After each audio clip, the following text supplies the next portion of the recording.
Hey there everyone, welcome back to Utility Sports. Extremely excited to record this Houston Rockets mini mock draft here on the channel, the second mini mock draft of this draft cycle. I'm extremely excited for it. I hope you are as well. If you are, you guys know what to do. Smash that like button, subscribe to the channel for more content in case you aren't already.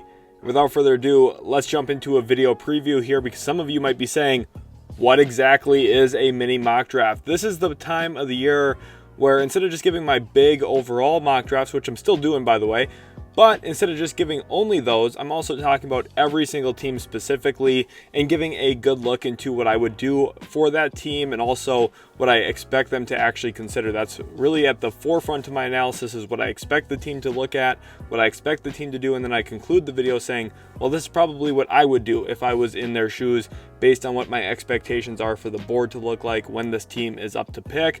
And we look at both rounds, which is one of the big differentiations from my mock drafts. Not only are we looking at their first round picks, which for Houston means pick number 3, we're going to also look at trade down scenarios, trade up scenarios. We're going to look at trading out of the draft in this video. And we're also going to talk about pick number 44. What could they look to grab in the second round? What prospects could maybe be available? And who could help Houston win, whether that be as soon as next season or 2, 3, 4 years down the road. Obviously still an important pick, especially with the second round exception this year.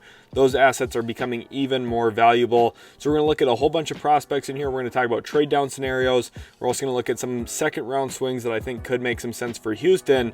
So let's jump into it here now with pick number 3. And the top choice, in my opinion, is going to be Reed Sheppard. I think through their evaluation, as Houston looks at and evaluates every single prospect, the one that I expect Houston to be most drawn to is going to be Reed Sheppard because of a few different factors. One, he's one of the best players in this year's draft. Point blank, period. He is extremely good at basketball. Now, he isn't the most blessed physically, okay? He's only 6'1" without shoes on. He has like a 6'2", 6'3" wingspan. He's about 180 pounds soaking wet. So he's in, I think, good shape, obviously very well conditioned and everything, but he's not a super athletic human being. He's not standing in at 6'7" like Amen Thompson was last year, who the Rockets drafted 4th overall. So Reed Sheppard, there is a little bit to be desired from a physical standpoint.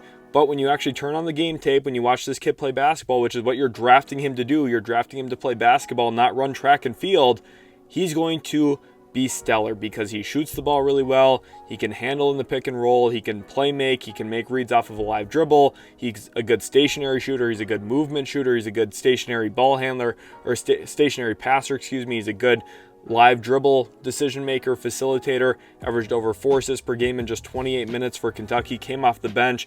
Was an absolute on-off warrior with his net rating this past year. When he was on the floor, Kentucky was really good. When he wasn't on the floor, Kentucky was not as good, which you would expect from a top 5 pick. He's extremely good at basketball, shot over 52% from 3, ranked number 1 in the entire nation in spot-up efficiency.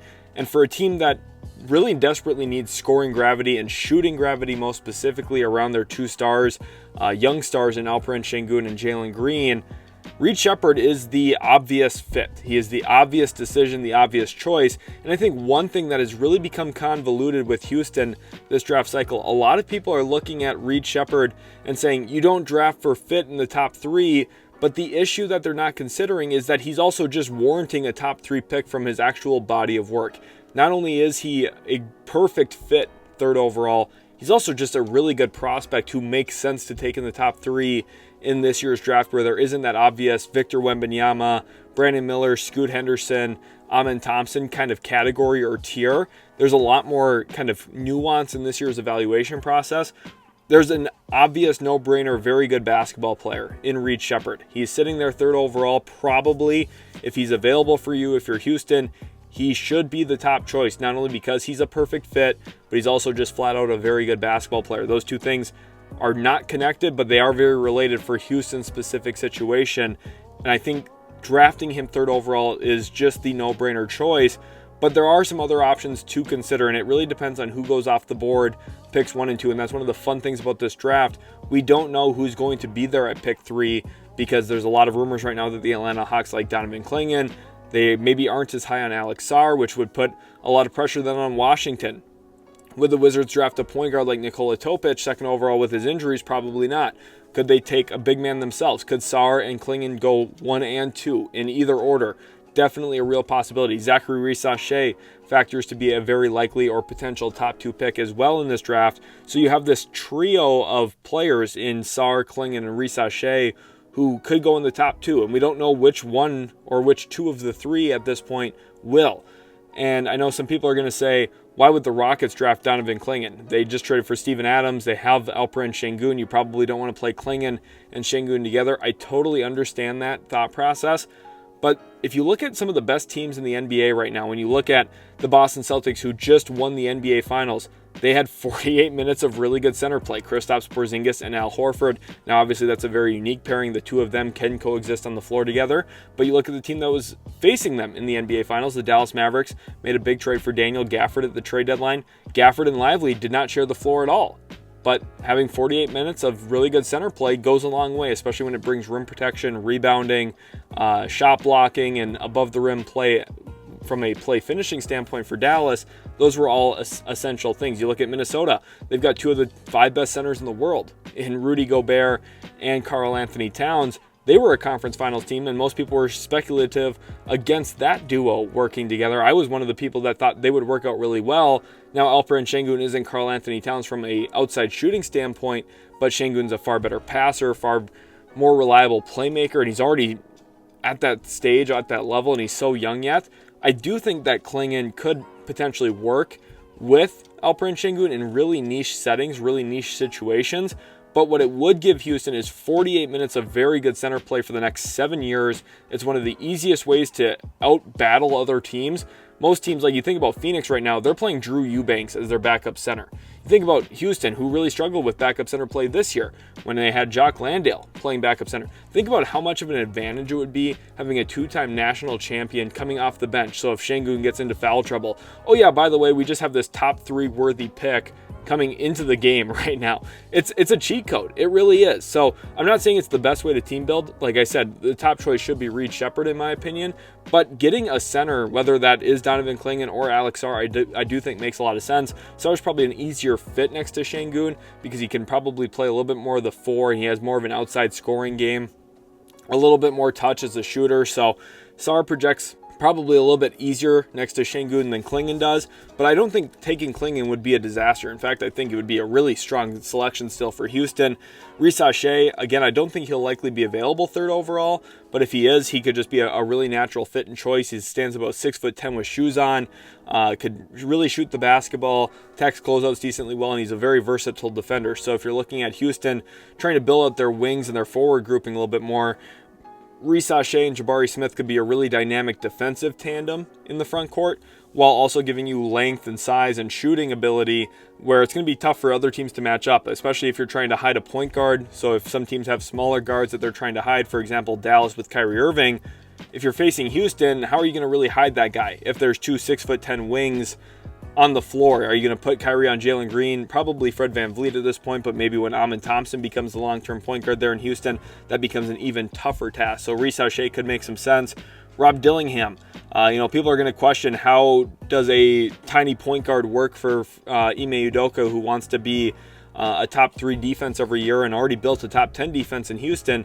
How would Dillingham work? I think one thing about Udoka, he's a mastermind defensively. He finds a way to really put together all of the pieces that he has and just make them work in unison to build a good team defensive unit. I think that's one of the things I've learned the most over the last half decade or so watching NBA basketball. Everyone loves to say, well, this individual defender would really change the outlook of a team. And sometimes that's true. But the reality is having a premier point of attack defender doesn't move the needle as much come playoff time because teams are trying to get that guy off of their premier offensive player through screens, through off-ball actions. And as a result of that, your team defense really comes down to how good is your worst defender defensively and what do you do around that guy to protect him. And I think someone like Rob Dillingham could be really protected by Ime Udoka because, yes, even though he's very small, very slight, 160 pounds or so, there's going to be some problems there with that, but he's an extreme offensive talent. Now, again, I don't think he's going to be the choice for Houston on draft night. I don't think he's going to be the top choice either for them, But I do think Dillingham, from an offensive standpoint, an upside standpoint, still could make some sense because he's a really good shooter, can handle the basketball, can play making the pick and roll. But they do have Amen Thompson, so I just don't think the need for Rob Dillingham is as severe, especially with how I project Amen Thompson to develop and grow and blossom as a player. Stephon Castle. I think if you're taking Stephon Castle, you're really betting against Amen Thompson, honestly. And Houston, maybe internally, they look at how Amen Thompson played as a rookie, and they're either in love with it, which I would be. I think the kid's going to be a fantastic triple-double machine. Or you could be a little, maybe negative and say, look, the jump shot maybe is even worse than we thought. We're not sure if he's going to be able to really reliably be our point guard. That's where drafting Stephon Castle could make some sense because he's got, again, really good positional size. He's a defensive monster. He can do a lot of different things for you on the defensive end of the floor. I do like Stephon Castle quite a bit as a player, but I just feel like he kind of wouldn't coexist very well with Amen Thompson. So I think if you were to draft Stephon Castle there, one, it doesn't really address some of your biggest needs from a scheme or style standpoint, honestly, offensively. And then secondly, I just don't know exactly how would he coexist with Amen Thompson. So drafting Castle would almost feel like Amen Thompson's maybe there would be less belief if that's the pick, which, I don't think that's the case. So I wanted to include Stephon Castle because there's been rumors and some speculation about if Houston would actually take him. I'm sure Ime Udoka would love Stephon Castle. He feels like another Marcus Smart type of player who could guard up and down the lineup and give you some secondary ball handling, playmaking. I think Stephon Castle would be loved by Ime Udoka. I just don't know if the need or the fit's really quite there for Houston to actually take him 3rd overall. But some of these players could be definitely in the mix for some trade downs. Let's talk about a trade up, though, and that player would most likely be Alex Sarr. If they were to trade up, try and jump above Washington 2nd overall, it would probably be in a trade with the Atlanta Hawks to move up to pick number 1. The cost for that, I'm not exactly sure. It could be one of those Brooklyn Nets swaps where they're trying to move up from 3 to 1. Would give Atlanta future ammo to work with, and a deal could make some sense for Atlanta, especially if the Hawks are circling Donovan Clingan. The likelihood is that Clingan could be available 3rd overall. You never know, though, because Washington, I wouldn't rule them out taking Clingan 2nd overall. This is a weird draft. So as a result, we really don't know. I think if Houston were to trade up, it would be because they fall in love with a prospect like Alex Sarr. Again, he would probably be the most likely player to see them trade up for. I do like Alex Sarr's game. I think he would be really good in Houston, but I don't exactly expect a trade up.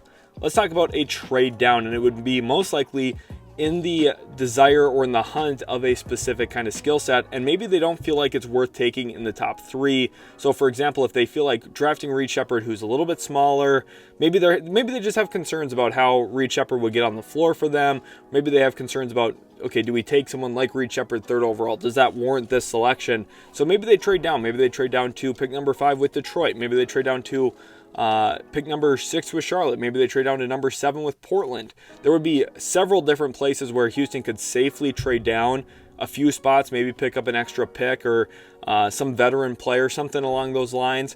Maybe reshuffle some stuff around. They do have some tradable contracts to work with. I've already referenced Jock Landale. They have Jayshawn Tate. They have a few different things that they could move around to get a deal done if they needed to, from a salary standpoint, if they want to bring in a player. And then they could simply still take someone like Dalton Knecht, who projects to be a good movement shooter, a very good standstill shooter, a transition weapon and nightmare for other teams to try and guard and cross-match with, especially. That'll be one of the biggest challenges for teams if they're trying to hide their star player on a player. Maybe Dalton Knecht would be the guy they try and hide him on. Well, then all of a sudden Knecht's running through multiple floppy actions. He's running off of pin down screens, and in transition he's getting out and running. So he would be a really good fit, I think, in Houston, next to the speed that they play with and some of the passing that they have on the floor, and just kind of giving that scoring gravity, that shooting gravity from the perimeter. I think right now Houston, people are going to question their playmaking, and I think their playmaking would look a lot better if they had better floor spacing. If they had more shooting, it would just open up more driving lanes. It would open up more obvious and evident gaps, and it would also just create more assists. Instead of missing 3-point shots, getting a guy like Dalton Knecht would just probably lead to more 3-pointers being made. So I think Knecht would be an extremely valuable get for them, and it would really, it does make some sense if they do trade down. If they do pass on Reed Sheppard, someone like Knecht who still fits what they're kind of missing from a style or scheme standpoint and a skill set standpoint, I do think could help out Ime Udoka quite a bit there on the offensive end of the floor. And he is quite a bit bigger than Reed Sheppard too, so maybe there's less jeopardizing your defensive integrity in this pathway as well for Houston. Maybe you're able to pick up a couple of extra things, whether it's more second-round picks, a first-round pick down the road a bit, or maybe just a veteran player who can slot into the end of your rotation even could make some sense for Houston. Then let's talk about trading out. This one really centers around one player for me. I just don't know who else Houston would be willing to trade out of this draft in the first round completely for. Now, they do have pick number 3, and this is a premium asset to work with. Having a top 3 pick in any draft is still a very valuable asset. I know people are going to say, oh, this is a weak draft, it's a flat draft, this, that, and the other thing. You'd rather have the 3rd pick than the 20th pick, okay? Because it means you get more options to choose from. And if you trust your scouting department, you trust your eyes and your evaluation process, you can find really good talent in any draft class throughout the history of the NBA. There's never been a terrible draft class that hasn't produced good players, okay? This draft is going to have good players. Houston's in a prime spot to get them if they evaluate properly, and I'm expecting them to because they've done a good job in a lot of these previous drafts as well. There's no reason for me to doubt the Houston Rockets evaluation process at this point in time. But they do have an opportunity to turn this 3rd overall pick into an all-star caliber type of player, a player who maybe isn't an all-star caliber player, but has performed near that level for the last 12 months or so. And that player would be Mikal Bridges, who's averaged well over 20 points per game since getting traded to the Brooklyn Nets. And honestly, getting traded to Houston would be a huge get for them and a really good situation for Mikal Bridges, because right now I think we've seen in Brooklyn he can put up numbers, he can be a number 1 option when it comes to scoring the ball and creating off the dribble for himself. I think his mid-range jump shots really blossomed, and we've really gotten to see him take steps forward in his confidence as a half-court scorer the last couple of years. But the one thing that is evident is you're probably not going to win 40-50 games playing with Mikal Bridges as your number 1 scoring option. For Houston, they're not going to be reliant on him being that. In fact, he would be their 3rd scoring option, likely behind Alperen Şengün and Jalen Green in that order. And the beautiful thing about Mikal Bridges, he plays off the catch extremely well. He's someone who, when he catches, he's a quick decision maker. He doesn't catch and hold the ball. He doesn't bog down your offense. He's not someone who's a ball stopper, and I think that's something that would be really beneficial for Houston, because not only is he a really good player who can now create in isolation, we've seen him do that at an efficient level and having real success playing that way, but he's also somebody who is accustomed to playing off the catch. He can be a really good floor spacer for you. He shot the ball very well throughout his career, thinking back especially to his Phoenix Suns days playing off of Devin Booker and Chris Paul for a while. I think Mikal Bridges is a really, really darn good basketball player, and I think a very underrated player. I know some people are going to say that he doesn't move the needle enough for them.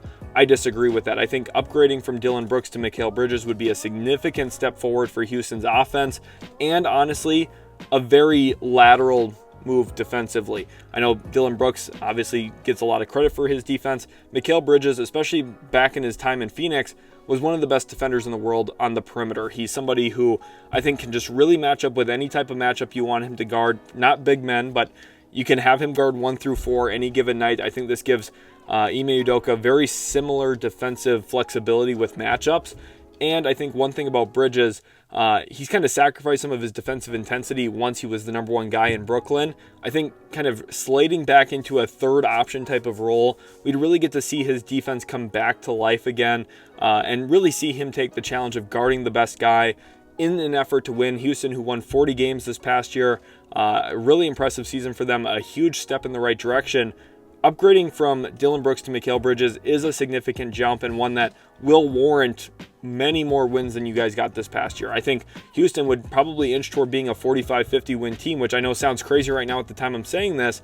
That's hard to do in the Western Conference, winning 50 games, but upgrading from Dillon Brooks to Mikal Bridges, seeing another year of progression from their young guys like Alperen Şengün, Jalen Green, who hopefully has turned a corner in his career and finds a level of consistency and stability, the Rockets could be really, really good. And Mikal Bridges, if they do trade out, it should be for a player at least of Mikal Bridges' caliber, and I think he would be a tremendous fit into what Houston is presently trying to build. How about the 2nd round? Let's talk about pick number 44 and some players who I do like quite a bit there. Forward Baylor Scheierman is one of my guys. He's a dribble pass shoot savant. Standing about 6'7", he can make reads out of the pick and roll. Baylor Scheierman, day 1 of his career, would step into the fold and be a rotation player for Houston. He's way better than Jae'Sean Tate. I think he would be more reliable at this point of his career than Jeff Green, who's quite a ways into his career. That's not a knock on Jeff Green. He's been a tremendous NBA player. But Baylor Scheierman, I think, is NBA ready. I think he's really college tested and college proven. You think back to his time at South Dakota State and his time at Creighton. He has really played with other good talent, and he's found ways to succeed and thrive. He can fit into many different play styles. He's, again, dribble, pass, shoot means you fit with almost anybody offensively. And I think for Houston, just getting a little bit more of that shooting, especially deep range shooting. Scheierman shot a ton of 25-foot plus threes this past year for the Blue Jays. I think he's just someone who would be a really easy, steady fit into Houston's offense while giving them a little bit more playmaking and decision-making with a handle, a little bit connectivity into their half-court offense. Cam Spencer for UConn, someone who's kind of a gritty player, just in his time with the Huskies, just felt like he was hovering around the basketball. Anytime the ball's loose, it felt like Cam Spencer's going to get on it.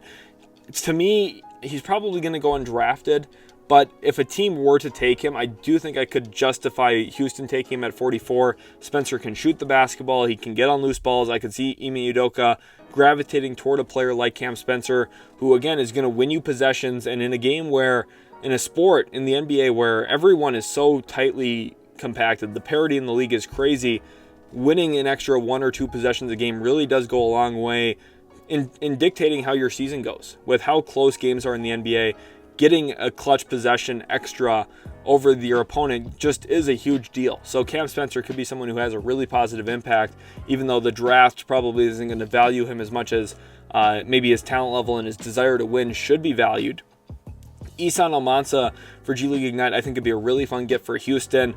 He has a ton of feel and playmaking vision as a big man. He could be a tremendous short roller. I think, honestly, if you're looking to build your team around Alperen Sengun, which the Rockets clearly are doing, having a backup big man like Almansa, it's going to take a couple of years. That's why you have Steven Adams for now.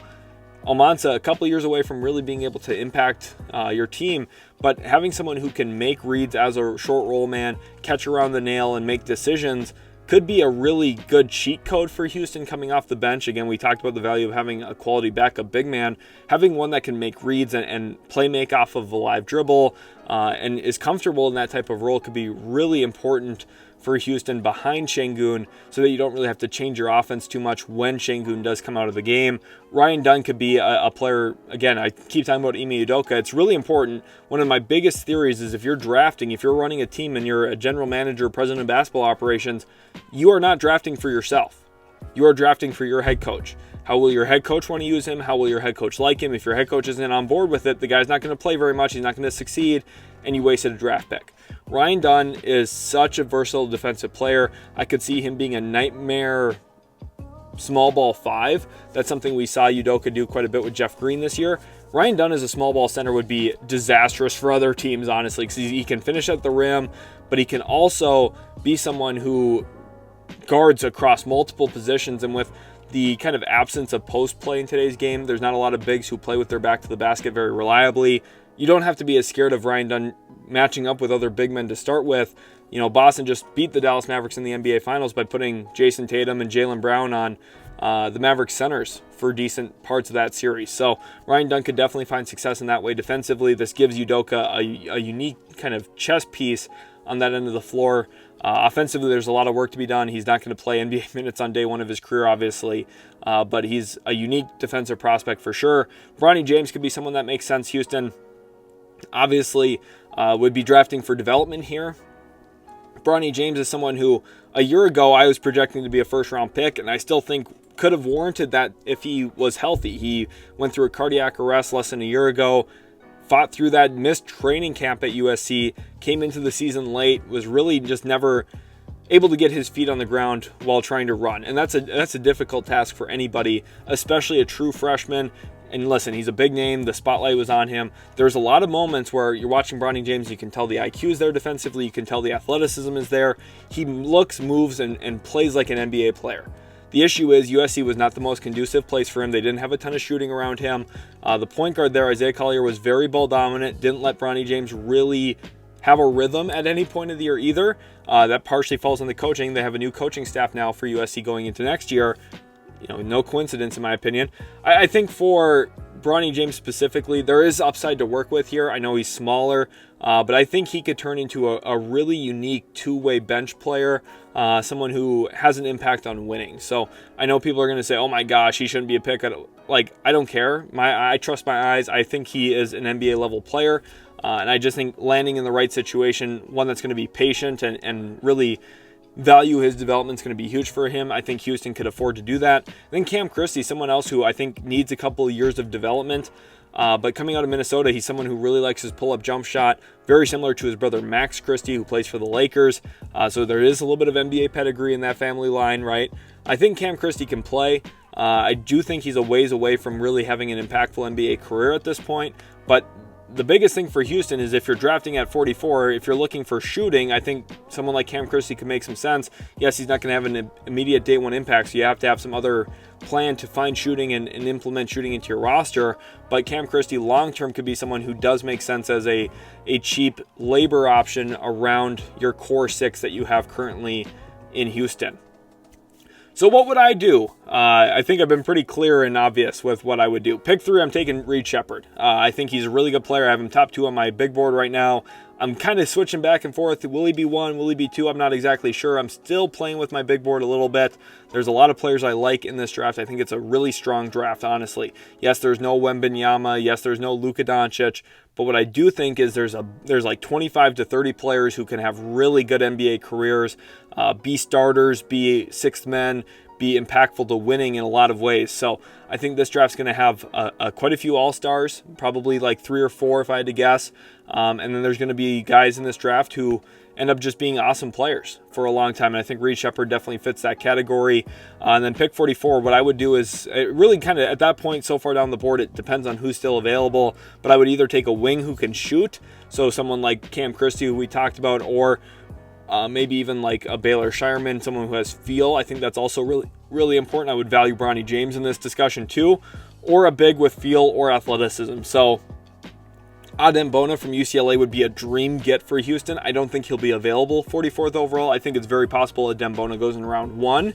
But we talked about Ihsan Almansa and how he could make some sense at 44. So something like that where you're getting either athleticism, someone who plays differently than Şengün as a rim protector or rim lob threat could make some sense, or someone who has feel as a short roller like Almansa, who probably is just a worse version, a significantly worse version than Alperen Şengün as a short roller. So it really depends on how you want to build out your team as a backup option. I would love Adem Bona for them though, so we'll see exactly what Houston does on draft night, but I hope you guys did enjoy. Thank you all so much for watching. Rockets fans, really appreciate you guys checking this one out. If you are new to the channel, please hit that subscribe button. We are trying to push forward each and every day. Really appreciate each and every one of you. And we'll catch you in the very next Utility Sports video.